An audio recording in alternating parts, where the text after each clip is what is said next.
Pak Cebene, saya mendapatkan kiriman satu email dari seorang yang mengaku jemaat Calvinis dan membuat pertanyaan.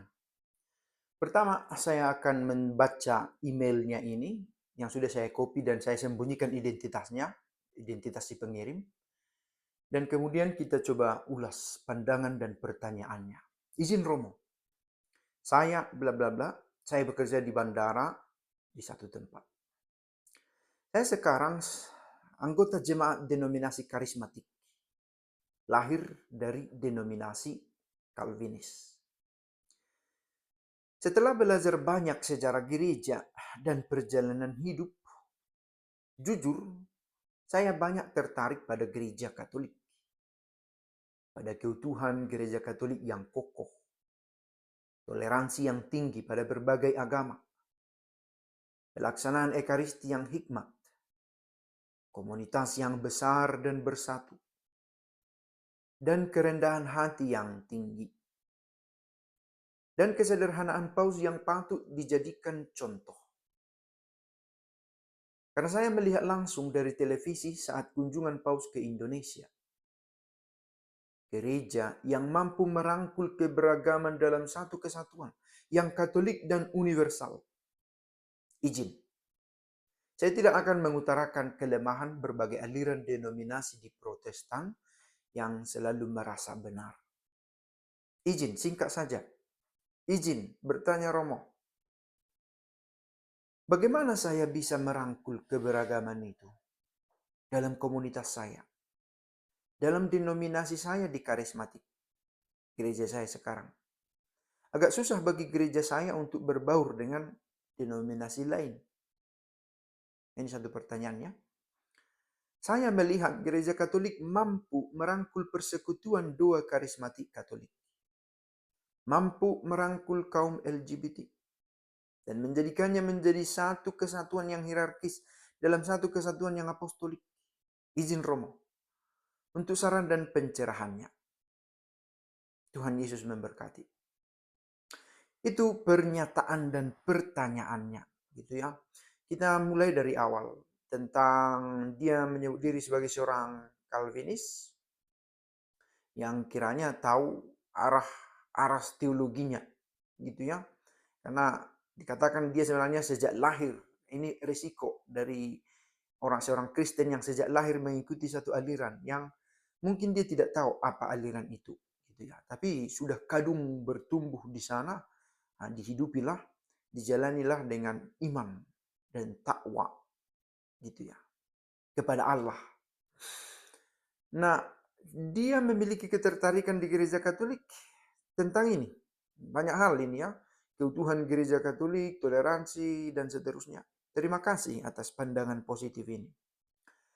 Meski harus saya beritahu saja, tanpa bermaksud melemahkan rasa kagummu, gereja itu berziarah dan dalam penziarahannya dia kadang lelah dan orang tidak selalu bisa berjalan bersama dalam penziarahan. Ada yang tertinggal, ada yang lebih gampang kelelahan, ada yang protes, mengeluh, mengapa tidak ada air, mengapa tidak ada makanan cukup. Perjalanan bangsa Israel dari perbudakan ke tanah terjanji adalah sebuah gambaran tentang bagaimana penziarahan umat beriman, tentang bagaimana penziarahan gereja Katolik. Begitu di gereja Katolik direfleksikannya. Juga direfleksikan bagai bahtera yang tidak selalu berlayar dengan mantap, kadang diombang-ambingkan ombak, tetapi harus terus berlayar. Nah, syukur bahwa teman kita ini memiliki satu pandangan positif tentang gereja, gitu ya. Termasuk soal kesederhanaan Paus yang dijadikan patut jadi contoh. Gereja mampu merangkul. Ini dia bisa melihat apa yang banyak Katolik tidak lihat ya. Misalnya soal kebijakan terhadap tentang pembicaraan tentang LGBT, tentang karismatik Katolik. Banyak umat Katolik sendiri tidak sadar bahwa tujuannya adalah untuk merangkul kesatuan, untuk berada dalam satu kesatuan, untuk katakanlah membiarkan Allah merangkul semua itu. Gitu ya, membiarkan Allah. untuk merangkul orang-orang ini juga. Gitu ya. Nah, banyak juga Katolik yang tidak paham. Maka Bapak ini dalam beberapa hal selangkah lebih maju dalam berpikirnya untuk melihat gereja Katolik daripada beberapa umat Katolik sendiri. Nah, oke. Izin saya tidak mengutarakan kelemahan. Oke, saya pun tidak berniat membahas denominasi lain.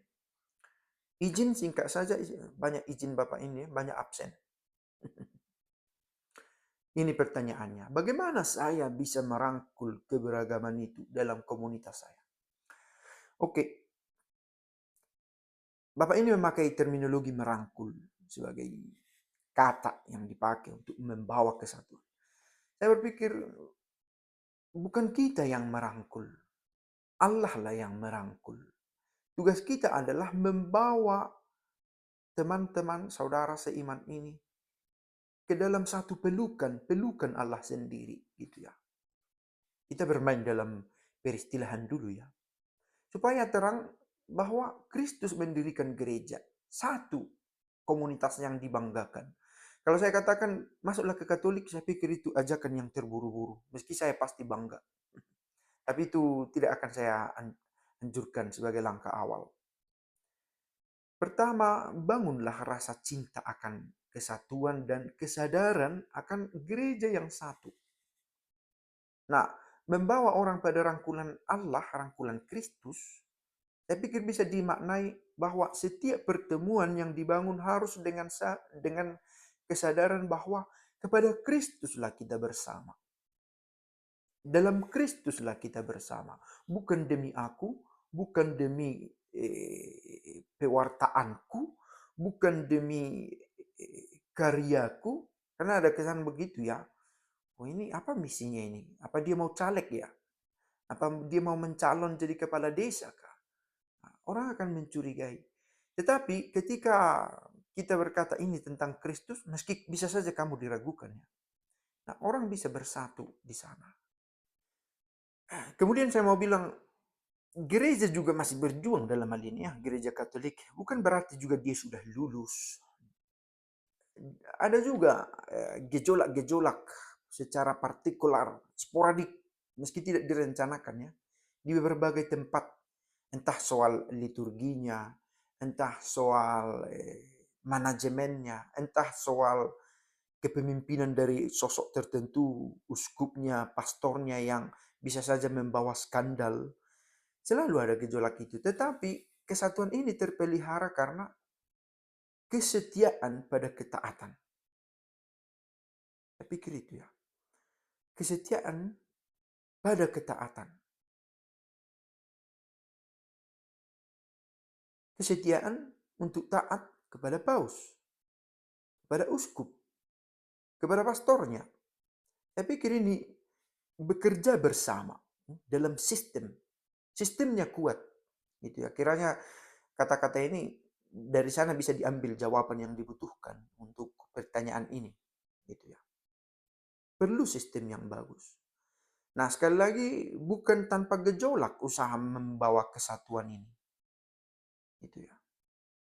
Bagaimana kita tahu dua isu yang dibuat jadi contoh ini sering dibahas dalam internal Katolik soal setuju tak setuju, nyaman tidak nyaman, perlu tidak perlu. Tetapi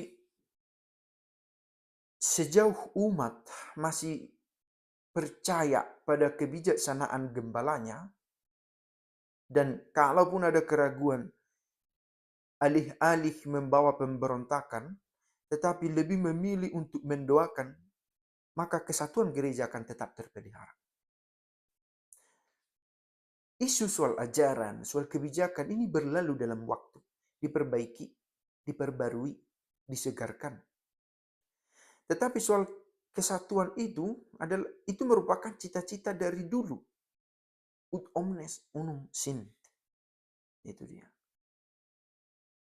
Itu nilai yang bukan untuk ditawar-tawar. Tetapi dalam waktu ada kebijakan-kebijakan yang berubah. Ada ajaran-ajaran yang disegarkan. Ada konsep-konsep yang dibarui. Tentang banyak hal. Tentang Maria lah. Tentang Ekaristi. Tentang sakramen masing-masing itu. tentang teologi Trinitas yang bertumbuh itu, tetapi pada suatu masa dia sudah berhenti, dikristalisasi dalam ajaran iman, dan diteruskan. Bagaimana supaya bisa merangkul? Kembali ke pertanyaan ini, apa maksudnya berbicaralah tentang Kristus? Saya bersyukur bahwa gereja sekarang tidak menyibukkan dirinya untuk meyakinkan umatnya apakah kita ini gereja yang benar ya atau tidak. Tidak, sudah dengan mantap dia katakan, inilah di mana ada gereja Kristus. Tidak lagi dipertanya, itu kan sering dalam diskusi dengan ada agama tertentu, agama kami yang benar, agama kami yang benar. Tidak, kita tidak sedang dalam krisis, apakah saya diragukan atau tidak sebagai sebuah agama ya, agama yang benar, itu satu. Dan harus diingat bahwa kekatolikan itu bukan soal agama atau bukan agama, itu soal way of life, cara hidup, gitu ya. Itu yang pertama. Yang kedua, bukan terlalu sibuk dalam rumusan apakah Yesus yang penting ya, apakah Yesus itu juru selamat ya. Sebab ada ketika gereja berkomunikasi, berdialog dengan komunitas tertentu, isu yang selalu dibahas, apakah kita membahas gereja atau membahas Kristus ya? Mana yang lebih penting, membahas gereja atau membahas Kristus? Kristus juru selamat. Isu ini bukan sesuatu yang rasanya perlu diperbincangkan secara teoritis lagi. Sudah jelas bahwa gereja adalah tubuhnya. Kristus adalah kepalanya. Kristus juru selamat dan menyelamatkan gerejanya. Gitu ya. Ini sebagai teori nggak usah lagi diributkan sehingga menghabiskan persoalan di sana. Menghabiskan waktu di sana. Nah, bagaimana bisa merangkul? Dibutuhkan dedikasi, dibutuhkan waktu, dibutuhkan kebijakan-kebijakan yang fokus sekali lagi tentang Kristus. Dan semoga belah setia gereja Katolik demikian. Gitu ya. Dia tidak lagi secara teoritis berkutat di persoalan apakah agama Katolik ini benar atau tidak ya. Apakah perlu membahas gereja dan Kristuskah? Benarkah Kristus ini juru selamat? Apakah Kristus ini adalah dan Bapa tidak terpisahkan, bercampur, adalah satu? Ini sudah dikristalisasi dalam dua aku percaya, dan bagian paling berat adalah merangkul ini. Nah, sadar bahwa merangkul keberagaman itu tidak gampang, gereja mencurahkan banyak perhatiannya untuk ini. Tentang orang-orang terpinggirkan, tentang orang yang miskin dengan si kaya yang berbeda begitu jauh, tentang sakit penyakit, tentang kesedihan, tentang kesepian, tentang tekanan dan depresi, macam hal. Gereja sadar bahwa dia benar, bahwa dia adalah tubuh Kristus, bertindak untuk ini. Nah, itu misi yang dia coba jalankan. Nah, itu refleksinya Bapak bagi Bapak yang bertanya ini. Dan sekali lagi terima kasih atas pandangan positifnya tentang gereja, dan semoga pandangan positif tentang gereja ini membawa juga semangat bagi Bapak ini menuntun kawanannya gitu ya. Menjadi kawanan yang memusatkan perhatian pada Kristus dan menunjukkannya gitu ya. Tidak melulu membahas teori yang demikian terpisah dari realitas.